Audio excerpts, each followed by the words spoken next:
afternoon and welcome to the Midday News. Here's what we have in the bulletin. Egg production on the decline. Area 1 police and educators collaborate to reduce school violence. And in sports, Hansa Parchment and Rochelle Clayton out of Brussels Diamond League. I'm Kalisha Williams and here are the details. President of the Jamaica Egg Farmers Association, Mark Campbell, is reporting that egg production in the country post-Beryl has been reduced by 25%. He says Hurricane Beryl caused significant trauma to the chickens, which to date are yet to produce any eggs. More details in this report.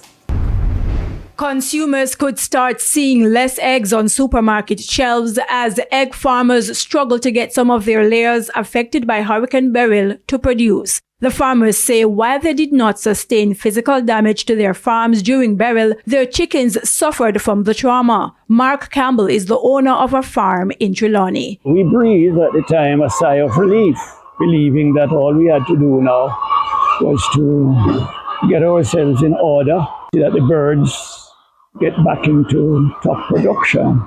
And we had estimated at the time that the trauma and the stress brought on the birds by the storm, that it would have taken us a period of about 21 days. That's the usual turnaround period. The veteran farmer says the time has elapsed and the birds have not returned to peak production. They are taking a long time. So the actual production of eggs in the country is down by between 20 and 30%. So you can say an average of 25%. Campbell says he and other farmers are now relying heavily on pullet farmers. He says so far one pullet farmer has promised to flood the national flock with 150,000 pullets between the August to November period. A pullet is a young hen that is under the age of 1 and has not started laying eggs as yet. We have given up looking for these birds that went through the storm and are over a year old. We have now written them off as being unable to come back into production in sufficient quantities that will satisfy the market. Krista Campbell, TVJ News. And the Jamaica Agricultural Commodities Regulatory Authority, JACRA, says the coffee industry seemed to have suffered more losses than originally thought from Hurricane Beryl. Acting Director General Wayne Hunter gave the update during the distribution of chemicals and fertilizer to affected farmers in Bango Ridge, Portland on Wednesday. This crop year, we would see a reduction in production, and that is because of the rains last October, November, where we saw that the sector would lose approximately 50,000 boxes. And then with all the berries that fall off the trees during Hurricane Beryl period of time, we expect a further reduction. For their part, some farmers are not pleased it took the authorities so long to reach out to them with assistance. And some say it's inadequate when compared to the huge losses they've suffered. A farmer predicts it will take between a year and a half to 2 years to rebound. Like mixed crop, like acre banana I'm planting, I mean everything. Just as them reach time ready to reap. And until now, we don't get nothing, nobody from Rada, nobody from Jacka, nobody. So then I say for the farmers when them face struggling. And one little bag of fertilizer can't help the farmer. The man with 1 or 2 root, that is different. But the man with farm big like we, one little bag of fertilizer can't help us out. To other news now, MBJ Limited, the operator of Sangster International Airport in Montego Bay, St. James, has secured an ambulance that will be permanently based at the facility to respond to emergencies. The ambulance was provided by Hospitin, a private facility with which MBJ Airports Limited has a contractual arrangement for the provision of that service. It comes as a review of emergency protocols takes place following last Wednesday's incident in which a passenger collapsed and died at the airport.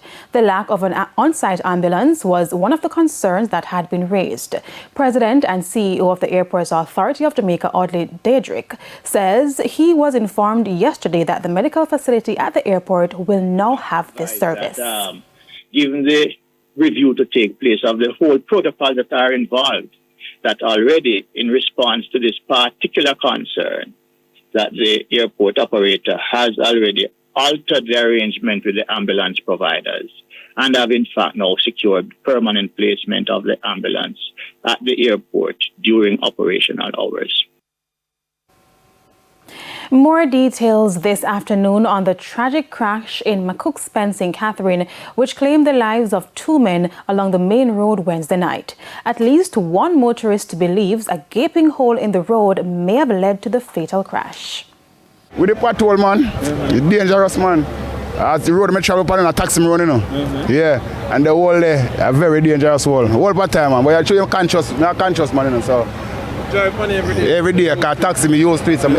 Yeah, so I know where they, I know when to swing for when of the swing. There are now urgent appeals for the road to be fixed. Reports are that the men were traveling in a Nissan motor car when it made a sudden swerve to the right and crashed into a Land Cruiser.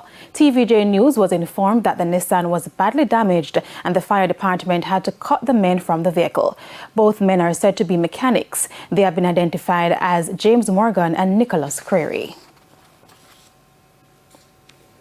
With just days into the new school term, Acting Commissioner in charge of Area 1, Glenford Miller, is expressing concern about violence in several schools, including those in St. James, Hanover, Trelawney and Westmoreland.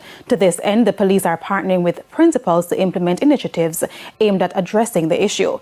The initiative focuses on teaching students how to resolve disputes, specifically gang violence. The ACP emphasized that these efforts are designed to prevent students from a life of crime.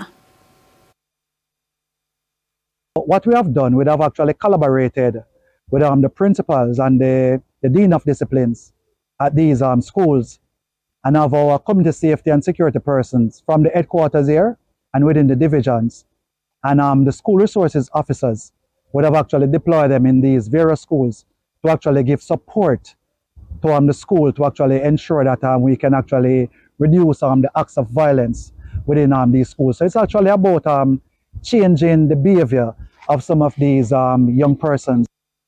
Additionally, police youth clubs will be established as part of the strategy.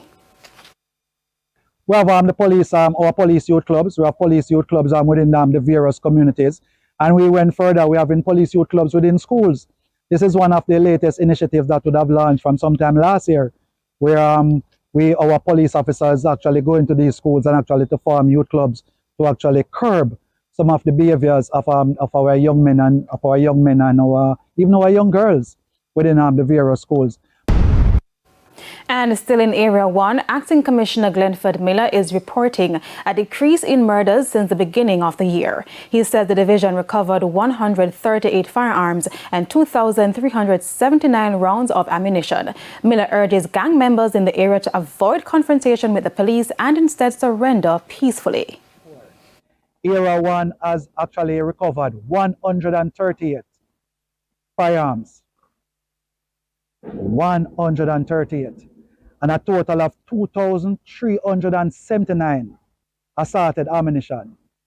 For the gangsters, those persons who consider themselves gangsters across Area 1, and it's giving us problems. And that person sometimes live in fear as a result of them. I am saying to them, using this media, when my police officers come to apprehend you for the crimes that you would have committed, please don't challenge the police. Surrender. And it's time for a break. Stay with us. More stories when we come back.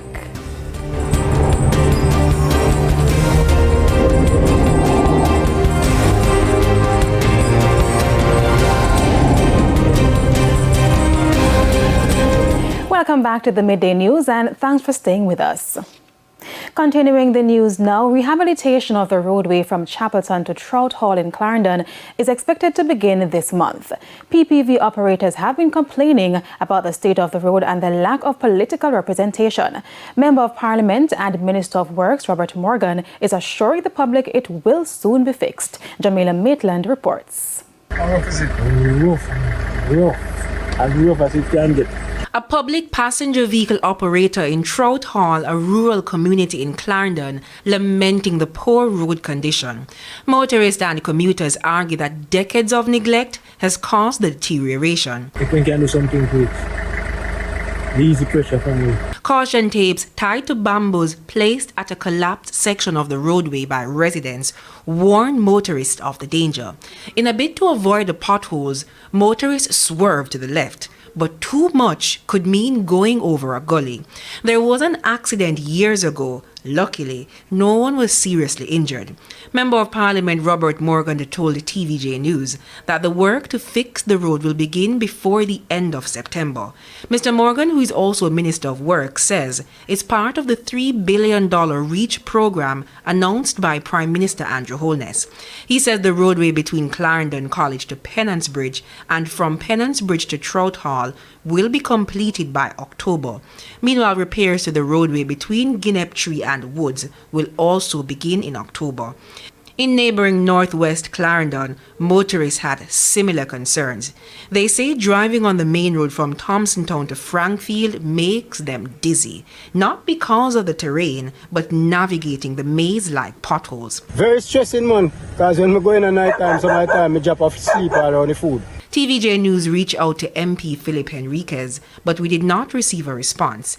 Motorists did say, however, that they've seen preparation work being done in the area. We see them a scrape the road at the moment, so I don't know if them have some plan. Jamaica Maitland, TVJ News. The National Water Commission recently carried out a joint disconnection operation in the Wallen area in Linstead, St. Catherine. This followed the failure of customers to make payments, leading to a total of 30 disconnections, including 9 for illegal connections.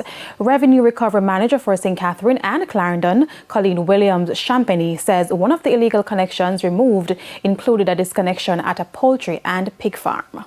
One of the illegal connections that we removed was that of a 1-inch connection that was serving a poultry and a pig farm, and another 1/2-inch illegal connection that was serving a farm, a vegetable farm, which in fact, when we got there, the sprinklers were in full blast. Mrs. Williams-Champagny added that this is the beginning of operations within the area, as illegal connections can result in prosecution. We will be continuing our efforts in this area and in the general space of Linstead, Yorton. There's a lot of work there to be done, and we will not relent. We're just encouraging persons to come in and to reach out to the NWC. You know, we have payment arrangements, we have a number of options that persons can capitalize on rather than stealing the water. It's time now for the Business Minute. Jamaica earned $319.5 million from exports in the manufacturing industry for the first 4 months of this year. The Statistical Institute of Jamaica Statin, in its latest International Merchandise Trade Bulletin, says this was up from the $315.2 million earned for January to April 2023.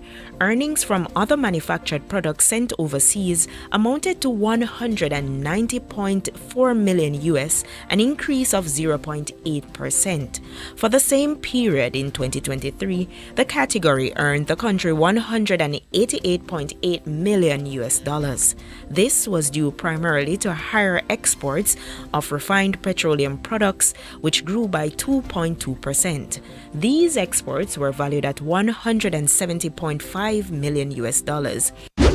A massive strike at Boeing is looming as 30,000 Boeing workers in Washington state prepare to vote Thursday on a tentative union deal. This could stop airplane production and deal a blow to the U.S. economy. On Sunday, the machinists union and the company reached a tentative agreement on a 4-year contract to avoid a walkout. Union leadership recommends the machinists approve the contract, but union members are not happy with the terms. Boeing did not agree to their request for a 40% increase, and Boeing's refusal to restore a pension plan that was eliminated in 2014 is a major sticking point. Union members have launched a series of protests this week outside of Boeing's plant. If they reject the deal, they could vote to go on a strike early Friday. Raquel Porto, TVJ News. We now go to the top regional and international stories. In the region, Tobago stories, I'm Nakinski Robinson. We now head to a quick break. When we come back, we'll have your midday sports report. Stay with us.